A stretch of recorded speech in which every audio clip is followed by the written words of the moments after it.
irmãos, vamos continuar a nossa exposição. Nessa noite nós vamos terminar a nossa exposição do Sermão da Montanha, na verdade, o Sermão da Montanha não, na bem-aventurança, faz parte aí, né, do Sermão da Montanha. Parte da manhã nós tratamos aí do verso 10, capítulo 5 de Mateus. Nós falamos aí da última bem-aventurança. Nesse momento, nós vamos aí concluir essa sessão aqui, falando sobre os versículos 11 e 12. Vamos fazer a leitura dos versos 10, 12, capítulo 5 de Mateus. Diz assim: bem-aventurados os perseguidos por causa da justiça, porque deles é o reino dos céus. Bem-aventurados sois quando por minha causa vos humilharem e vos perseguirem, e mentindo disserem tudo mal contra vós, regozijai-vos e exultai, porque é grande o vosso galardão nos céus, pois assim perseguiram os profetas que vieram antes de vós. E oramos a Deus. Pai, nós pedimos a Deus nesse momento que o Senhor nos assista hoje na compreensão daquilo que vamos expor, que o nosso coração, Deus, seja guiado, instruído pelo Seu Espírito. Fica com o Teu povo, Deus. Assim nós oramos em nome de Jesus. Amém. No verso 10, nós expomos pela parte da manhã, o Senhor conclui aí a descrição característica do verdadeiro crente, verdadeiro filho de Deus, fechando assim aquele pacote que nós tanto falamos aqui, né, nas exposições, o pacote de virtudes iniciadas na primeira bem-aventurança e que deverão necessariamente ser encontradas em alguma medida em todo cristão. Então aqui ele fechou no versículo 10, né, essa última característica, e na sequência o que nós temos nos versos 11 e 12 não é uma nova bem-aventurança, mas um anexo da última, como uma extensão da declaração feita no verso 10 e conclui, então, fecha esse pacote característico dos filhos de Deus. No verso 10, então, ele diz exatamente isso: bem-aventurados os perseguidos por causa da justiça, porque deles é o reino dos céus. O Martin Lloyd-Jones, ele faz um comentário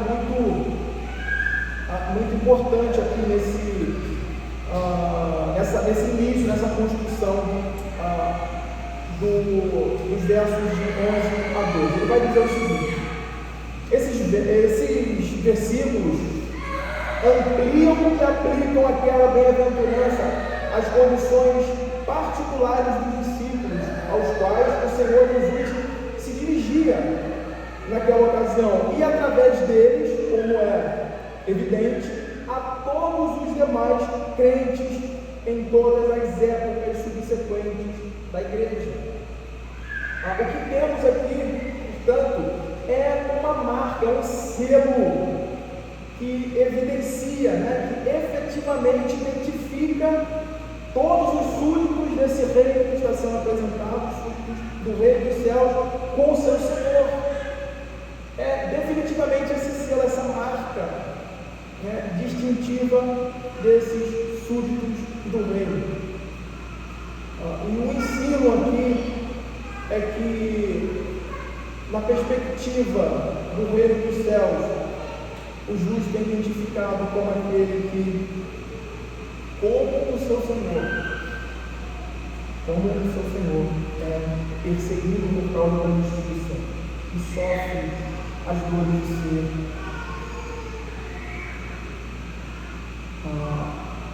filhos de Deus. Como nós vimos também nas bem-aventuranças, esses serão chamados filhos de Deus. Essa realidade de igualdade, de semelhança, de ser parecido com o seu Senhor. Então nós, dentro dessa construção que nós estamos vendo aqui, nós devemos entender, nós devemos perceber essa realidade da perseguição que é colocada aqui, a realidade do sofrimento a que o povo de Deus é chamado, os discípulos de Cristo são chamados a essa identidade com o seu Senhor. E um ponto importante aqui que nós não podemos perder de vista é exatamente esse: nós não somos maiores do que o nosso Senhor, nós não somos maiores do que Ele, nós somos servos de um servo sofredor. Nós somos os servos desse servo sofredor. E é importante que nós nunca percamos isso de vista enquanto caminhamos aqui nessa vida, nessa caminhada cristã nossa. E o Senhor vai dizer isso. Abra João 15, capítulo 15, verso 20.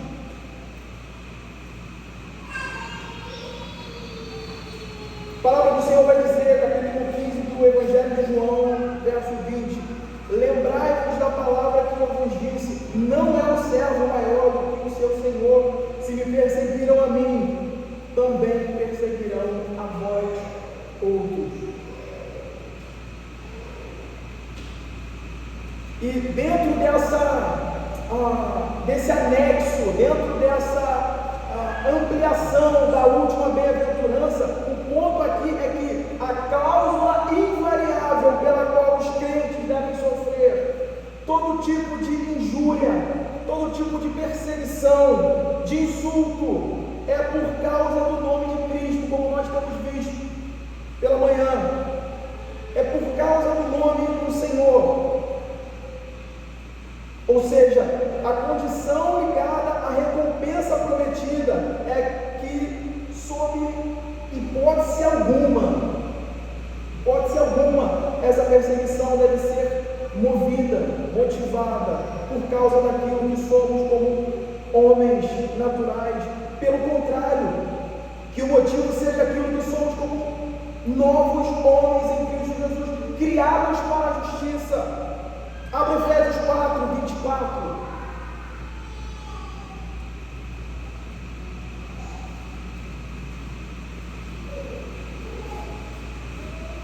Que a nossa percepção esteja alinhada dentro dessa perspectiva de um sofrimento ou de uma perseguição que seja ligada ao nome do Senhor. Efésios 4, 24 vai dizer: e vos revistais do novo homem, criado segundo Deus, em justiça e retidão procedentes da verdade. Então, a partir dessa nova criação, desse novo homem, criado segundo Deus em justiça e retidão, como nós falamos também, isso naturalmente provocará no mundo uma espécie de aversão, de ódio mesmo, como nós temos visto. E o versículo 11 desenvolve a perseguição introduzida no versículo 10 para incluir injúria, como nós podemos ver aí, injúria, mentira, calúnia. E o paralelo desse mesmo texto lá em Lucas, abra Lucas 6, 22. O paralelo lá em Lucas, ele vai acrescentar ódio.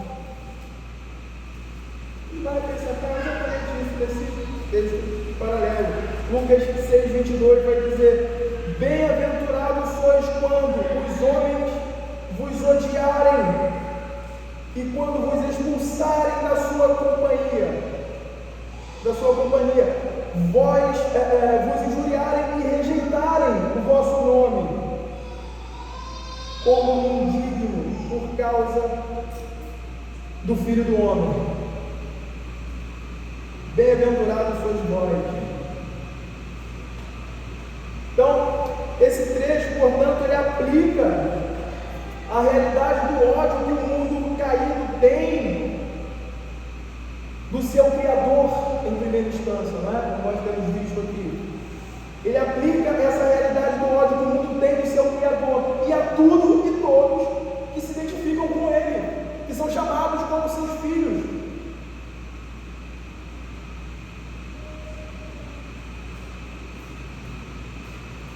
E é interessante porque dentro disso que nós estamos falando, esse ódio ele se expressa pela perseguição, ora aberta, ora velada aos filhos de Deus, causando-lhes muitos sofrimentos,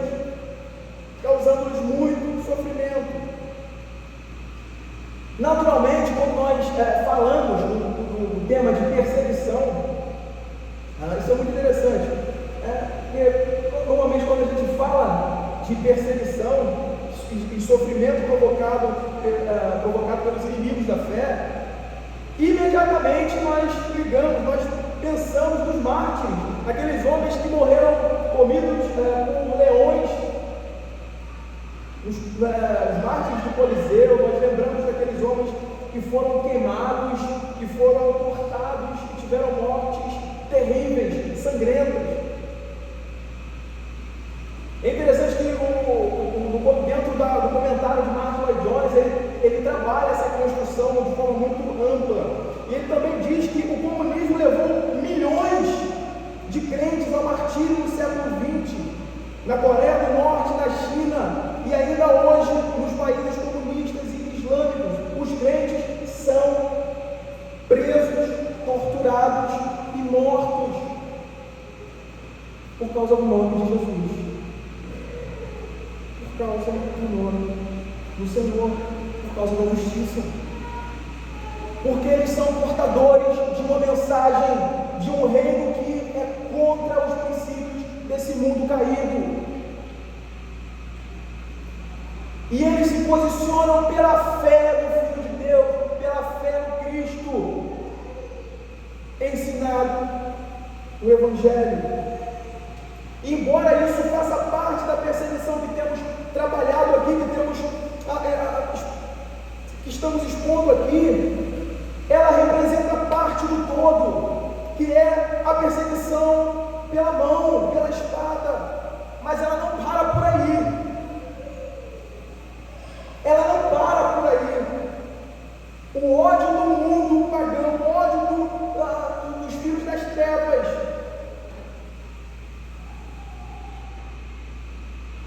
contra os filhos da luz, tem muitas facetas. E esse ódio se manifesta de muitas formas, trazendo perseguição, sofrimento e dor ao povo de Deus. Em toda a história da igreja, nós temos relatos e mais relatos da hostilidade do mundo pagão, aqueles que vivem uma vida redimida. Só nós olharmos para a história da igreja, nós vamos ver claramente isso. Mas o ponto que eu queria destacar aqui, dentro disso que nós estamos tratando, é que a questão que precisamos notar aqui não é meramente que o mundo não ama Deus. Não é que meramente o mundo não ama Deus. Não é uma questão de relação neutra entre o mundo e Deus. É um ódio ativo e feroz, como a fúria de um animal selvagem trabalhando contra tudo que está associado ao reino de Deus. É uma fúria feroz, implacável, incansável contra Deus e contra o seu reino. Não é uma questão neutra, não é uma relação meramente porque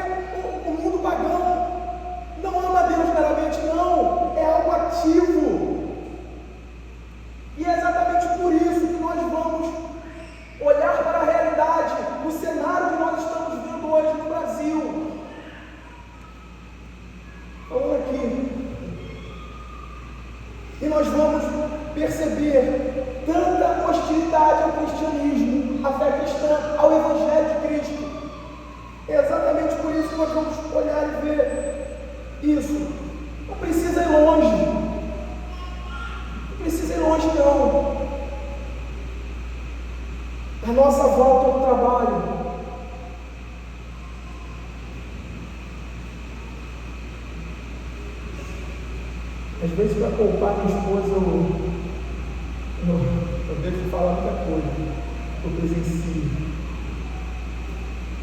no trabalho. Porque, olha,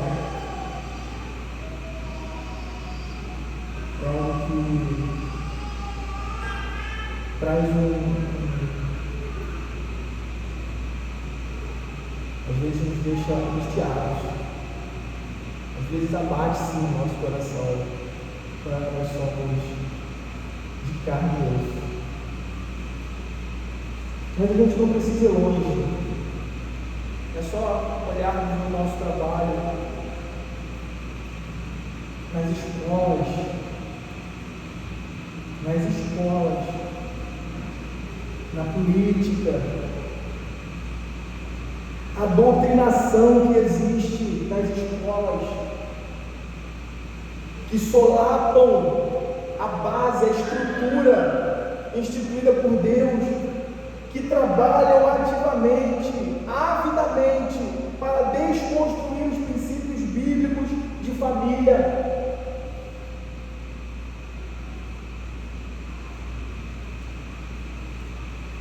Cada invenção diabólica, cada pensamento, o ponto aqui é esse, não é por acaso, não é uma ação neutra agindo ao acaso, é a manifestação da inimizade de um mundo caído, do homem natural contra o seu Criador, agindo contra.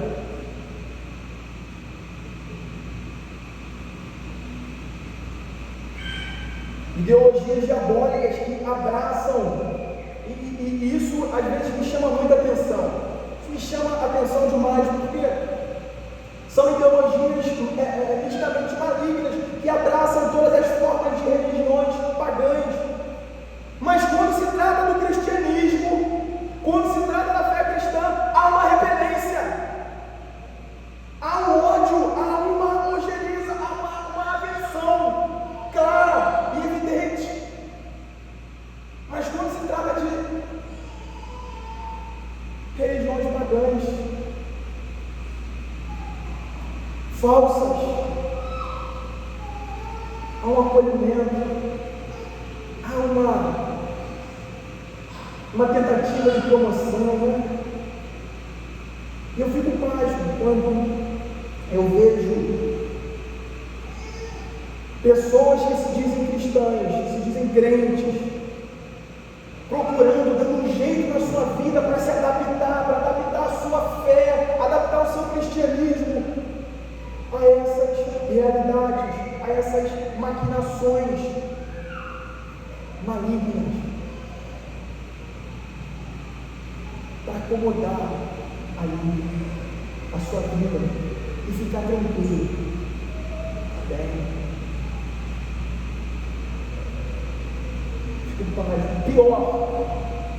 Pior ainda, quando nós vemos igrejas que estendem a bandeira do ecumenismo, essa tentativa de diálogo, né, esse cristianismo progressista, isso tem que alegrar,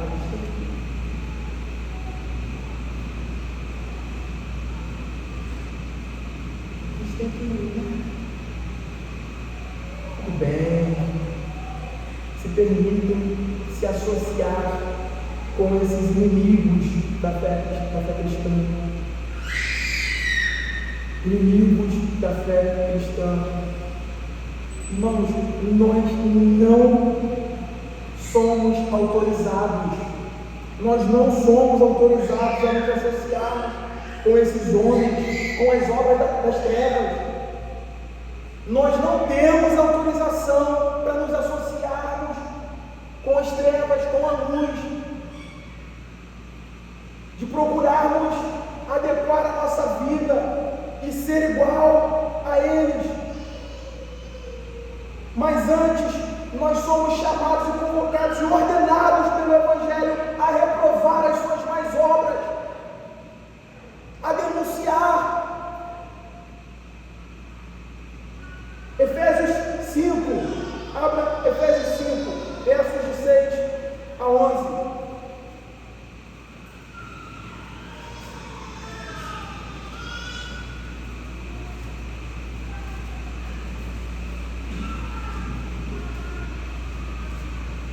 Efésios 5, verso 6. Ninguém vos engane com palavras vãs, porque por essas coisas vem a ira de Deus sobre os filhos da desobediência. Portanto, não sejais participantes com eles, pois outrora eres trevas, porém agora sois luz do Senhor. Andai como filhos da luz, porque o fruto da luz consiste em toda bondade e justiça e verdade, provando sempre o que é agradável ao Senhor, e não sejais cúmplices nas obras infrutíferas das trevas, antes, porém, reprovai-as.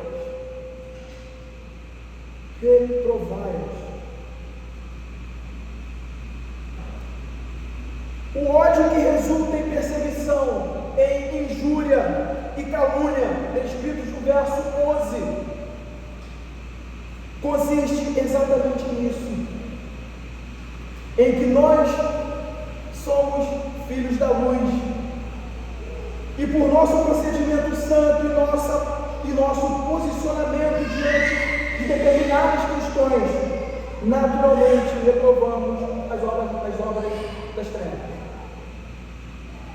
Naturalmente nós reprovamos as obras das trevas. A gente não precisa fazer muita coisa,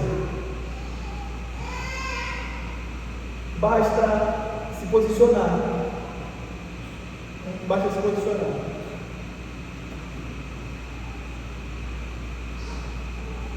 Se colocar como servo de Deus, como filho da luz. Ou confrontar o erro. Basta dizer que pecado é pecado, independentemente, né, de quem está. Mas olha, isso não é assim, não é por aí. Eu já tive situações de pessoas me procurarem, eu acho que não cabe aqui eu dizer detalhadamente, mas pessoas me procuraram. A intenção clara de tentar legalizar o pecado, para continuar no erro. Uma vida cheia de podridão. Não é uma pessoa que está disposta a abandonar o pecado, está arrependida, está convencida de que ela está levando uma vida que afronta ao Senhor, uma vida em pecado. Ela está convencida disso. Ela quer ter a mente anestesiada, para estar diante de uma igreja e o resto está tudo bem. É um discurso. E quando você simplesmente fala, olha, isso que você está pretendendo não é por aí, isso está errado, pronto. É muito radical, isso é muito radical.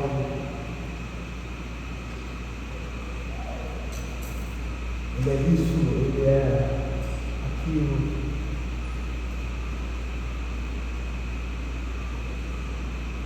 Ele não ama as ovelhas.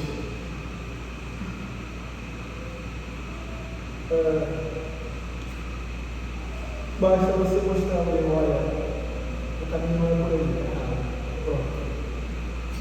A coisa se vira.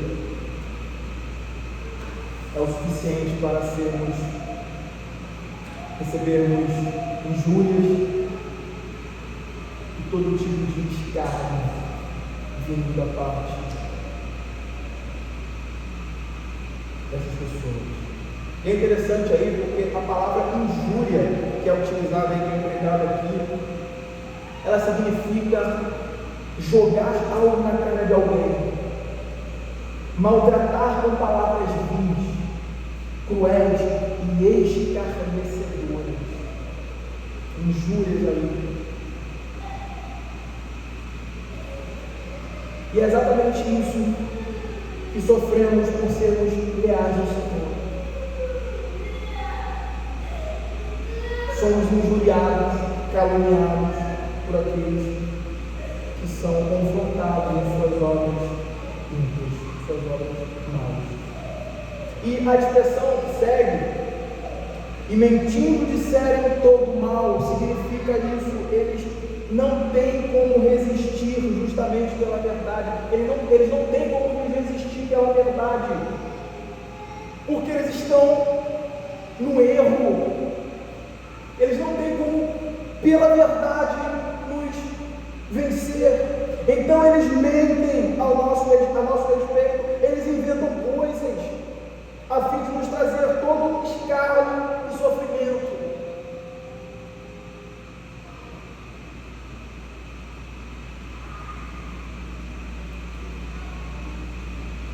Todo escárnio e sofrimento.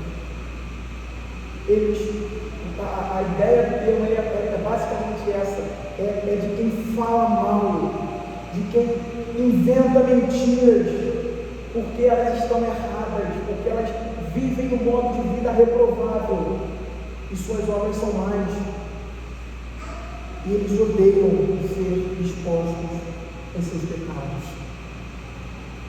Então deve-se criar um ambiente, uma realidade contra aquele que está denunciando, que está expondo pela palavra do Senhor aqui. Abra João, o Evangelho de João 15. Vamos ler o verso 18 e depois do 21 ao 25. Olha como o Senhor coloca isso no verso 18, de 21 ao 25.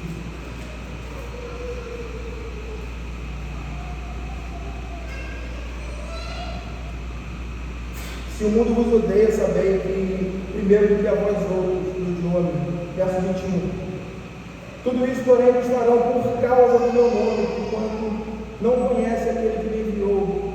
Se eu não vier, nem lhes houvera falado, pecado não teriam, mas agora não tem desculpa do seu pecado.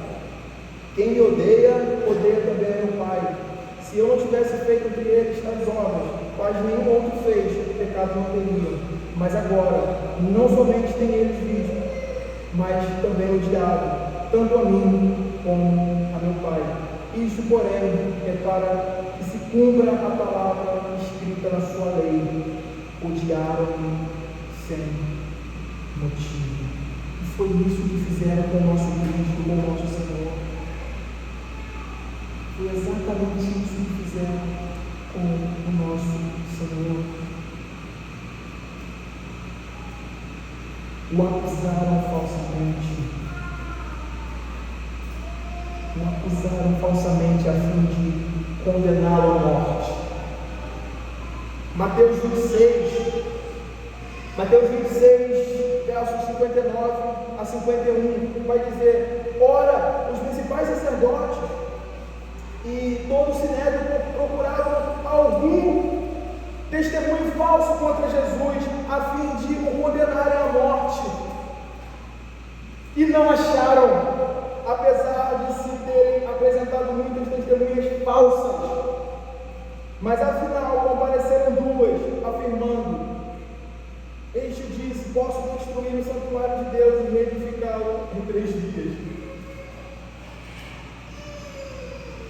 E quando nós olhamos os evangelhos ali, a narrativa, a construção dos evangelhos, nós vamos ver tanto aqueles que estão associados à religião, tanto aqueles que estão de alguma forma associados à realidade religiosa, quanto aqueles que não, mas principalmente os escribas e fariseus, procurando de todas as formas encurralar Jesus, ter alguma coisa para falar contra, para acusá-lo, a fim de condená-lo. Logo no início do capítulo, no início do Evangelho de Marcos, quando ele cura um dia de sábado, eles estavam ali à espreita, eles estavam ali de olho para ver o que ia acontecer, para ver se eles poderiam acusá-lo. E Jesus, olhando para a intenção do coração daqueles homens, sondando nos corações, e faz perguntas específicas, perguntando se convém fazer bem ou mal. Ele cura aquele homem. E o relato ali no final é que eles saíram dali, tramando, cogitando como matariam Jesus.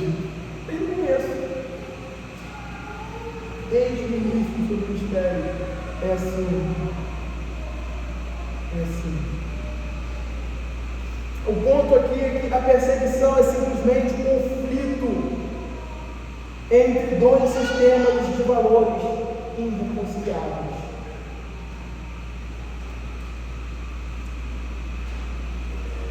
E o ponto que nós precisamos compreender aqui é que se sofrermos, se estivermos debaixo desses critérios que estamos mostrando, que a palavra do Senhor nos expõe, sofrendo pelos valores do reino de Deus, por causa da justiça e pelo nome do Senhor, é motivo de alegria. É motivo de alegria. Verso 12. Mateus 5, verso 12. Regozijai-vos e exultai, porque é grande o vosso galardão dos céus. Pois assim perseguiram os profetas que vieram antes de vós. E aqui nessa parte final, versículo 12, fechando isso, nós somos ensinados a como enfrentar essa perseguição e qual deve ser a nossa reação ante ao sofrimento promovido pela perseguição, qual deve ser a postura cristã, a postura do povo de Deus, do homem feliz, do homem bem-aventurado. E a resposta é essa: regozijo e exultação. Regozijo e exultação. O termo grego aí para regozijo, ele significa uma disposição alegre. Uma disposição alegre. É um verbo presente no imperativo, e dentro do contexto que estamos vendo, esse verbo impõe uma condição aos que são perseguidos por causa da justiça. E se fôssemos trazer aqui a termos literais, nós poderíamos traduzir: estai excessivamente alegres, ou estai tremendamente alegres. A ideia aqui desse termo é como alguém que está saltando de alegria por ser achado digno de a semelhança do seu Senhor passar tais coisas. Interessante, né? A ideia aponta para isso, de um saltar de alegria, como os apóstolos, depois de serem açoitados por terem pregado o Evangelho, eles saíram de lá exultando, regozijando por terem sido achados dignos de sofrer por esse nome. E esse termo ele é seguido pela expressão exultai, né? O termo exultai, que tem o mesmo sentido,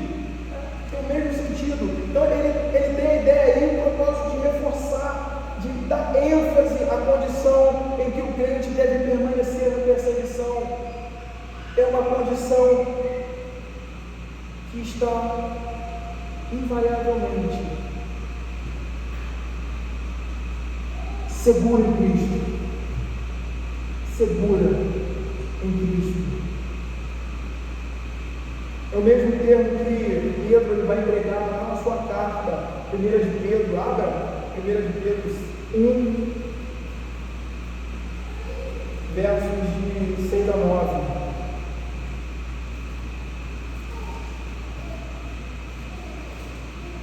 O texto diz: nisso exultai, embora no presente, por breve tempo, se necessário, sejais conquistados por várias provações, para que, uma vez confirmado o valor da vossa fé, muito mais preciosa do que um ouro perecível, mais apurado, mesmo apurado por fogo, redunde em louvor, glória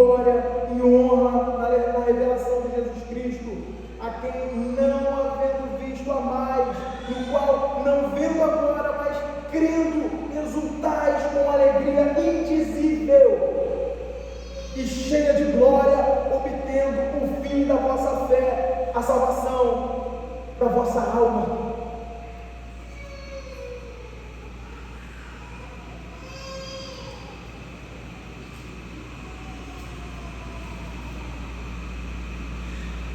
Essa é uma alegria que só os filhos de Deus podem ter,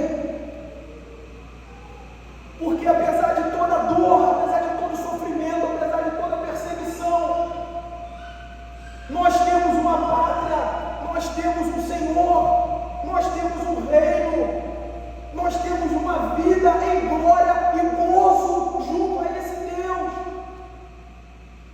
Isso supera qualquer dor que aqui soframos.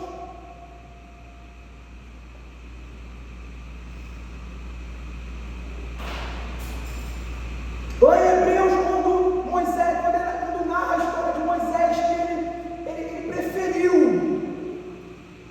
a desonra, o sofrimento, a dor, a injúria, porque ele estava com os olhos fixos naquele, vendo o invisível. Essa é a realidade retratada na nossa caminhada cristã. Essa vida aqui agora, com esse mundo, com as coisas transitórias que nós temos aqui e agora, não é tudo que temos. Se nós esperarmos em Deus somente nessa vida, nós seremos os mais miseráveis dos homens.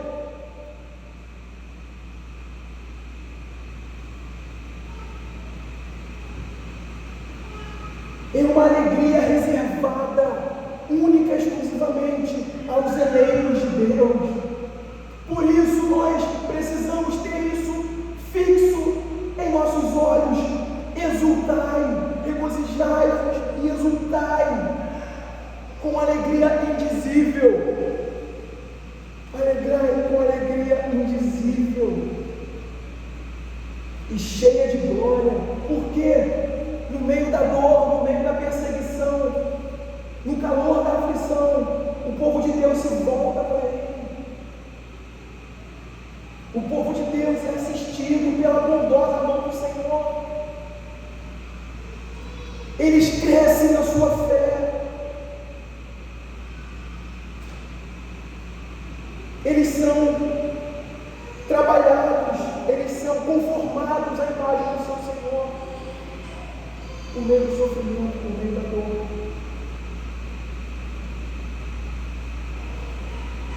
Às vezes parece que é exatamente isso que o Senhor faz com o seu povo.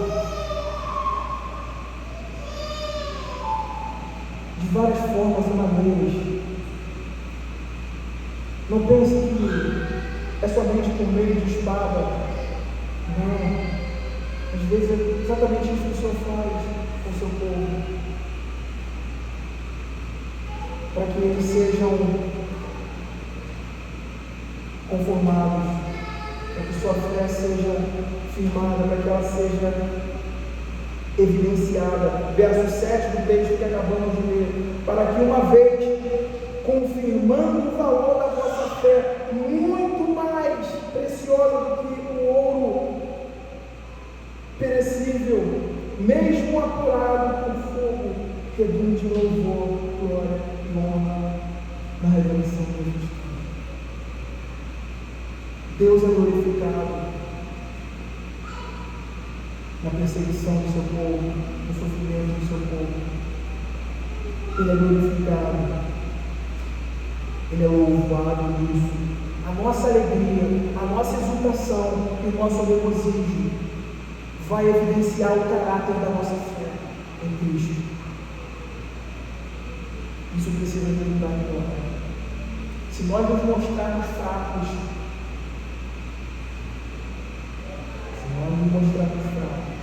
isso.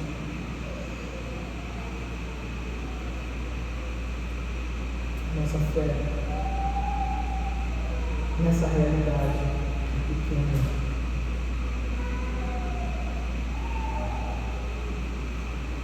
Essa é uma alegria que só os filhos da luz vivem.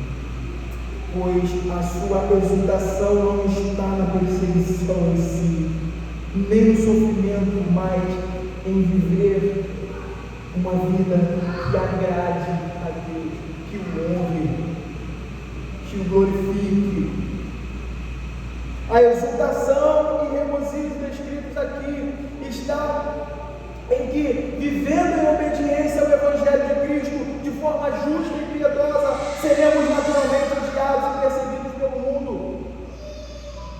A exultação e regozijo aqui, eles apontam para isso, para um viver que está firmado em Cristo, que está seguindo os passos de Cristo. Não é porque amamos a perseguição em si e o sofrimento como se nós fôssemos masoquistas.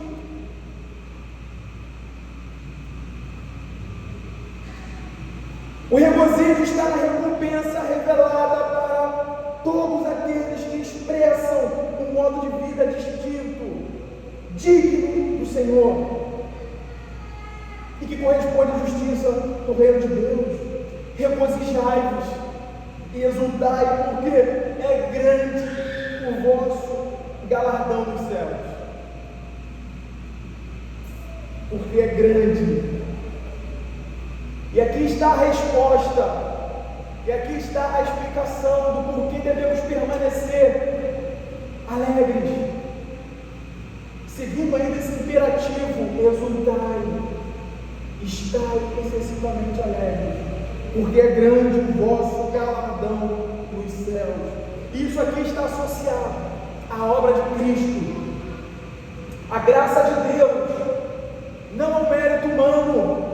Isso está associado à obra consumada de Cristo e à graça revelada de Deus.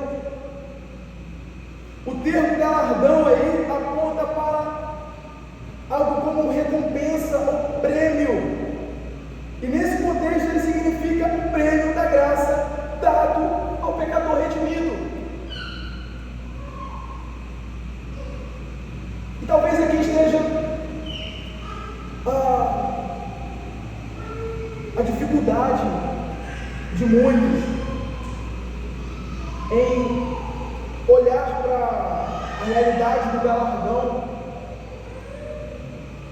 que é como conciliar a verdade de que Cristo é o nosso único mérito e a realidade de um futuro recebimento de galardão dos céus.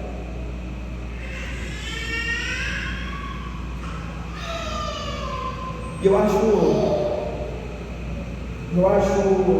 cirúrgico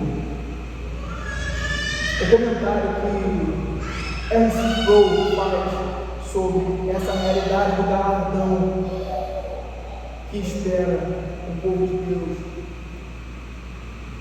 nos céus. Ele diz, com relação a essa questão do galardão que é dado aos filhos de Deus, ele diz: quando Deus distribuir os galardões no céu, Ele estará coroando seus próprios dons, aquilo que Ele deu gratuitamente, graciosamente ao seu povo. Ou seja, Deus é aquele que nos dotou para a realização de sua obra. É somente pela graça que somos capazes de fazê-lo. Quando nós nos comportamos e respondemos à dor da aflição, da perseguição de forma alegre, nós estamos mostrando a disposição do nosso coração em confiar na provisão de Deus, na sua providência, no seu amor e nas suas promessas. Há um reino, há um galardão, há uma vida eterna.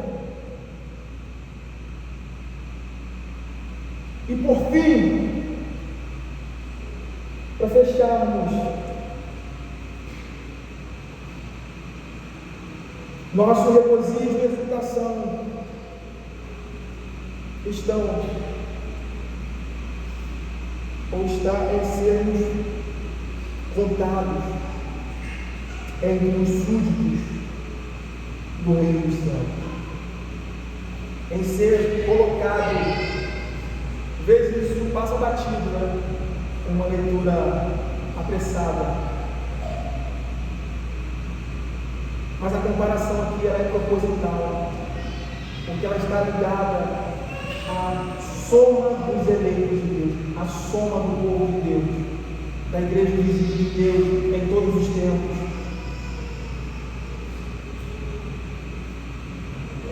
Nosso regozijo da salvação é sermos contados entre aqueles súditos do reino de Deus que passaram pelas mesmas provações e perseguições e glorificaram o nome do Senhor. Pois assim perseguiram os profetas que vieram antes de nós. Essa ligação com o povo de Deus.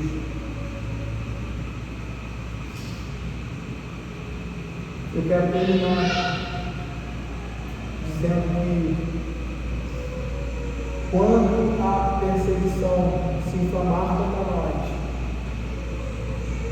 ela indicará o genuíno caráter da nossa fé.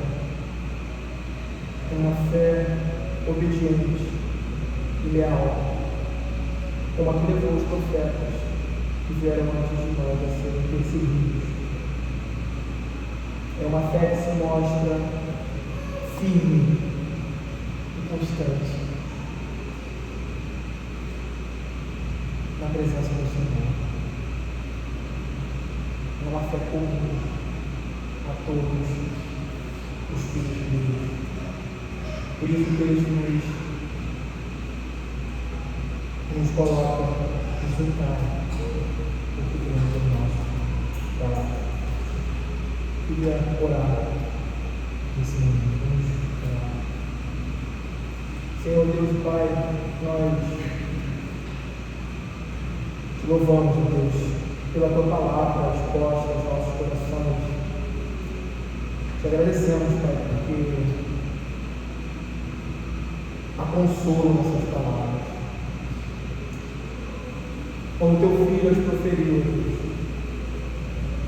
dentro do contexto ao qual ele proferiu as palavras, certamente há consolo no Senhor, instruindo o teu povo, Senhor, preparando o teu povo para que eles não sejam enganados, levados por vãs palavras, ou vãs pensamentos, como se nós tivéssemos que desejar ser amados e louvados pelos homens.